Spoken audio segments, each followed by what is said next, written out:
சிங்கம் போன்று கம்பீரமாக தோன்றும் எனது அன்பு சொந்தத்திற்கும் அன்பு குழந்தைகளுக்கும் கமலு KN ரவியின் வணக்கம். நாம் எப்பொழுது பேசினாலும் நேர்மையாக பேசினால், நல்லதை பேசினால் நிச்சயமாக நம் முகத்தில் ஒரு தெளிவு பிறக்கும், நம் மனதில் ஒரு தன்னம்பிக்கை பிறக்கும்.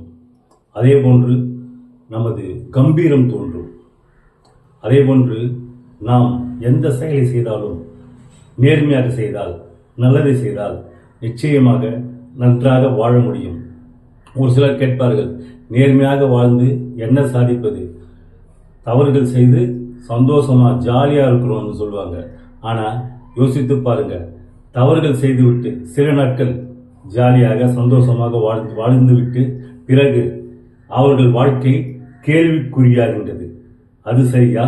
அல்லது நமது செயலை சரியாக நேர்மையாக செய்துவிட்டு எந்த சூழ்நிலையிலும் தலைகுனிந்து வாழாமல் கம்பீரமாக தலை நிமிர்ந்து வாழும் பொழுது மற்றவர்கள் முன்னால் நாம் நெஞ்சம் நிமிர்த்தி வாழ முடியும், நெஞ்சம் நிமிர்ந்து செல்ல முடியும். அந்த செயல் என்றென்றும் நமக்கு சந்தோஷத்தை தரும். நமது வாழ்க்கையில் நாமும் நிம்மதியாக சந்தோஷமாக வாழ்வோம். அதே போன்று நம் நாட்டையும் கௌரவப்படுத்துவோம். ஜெய் ஹிந்த்.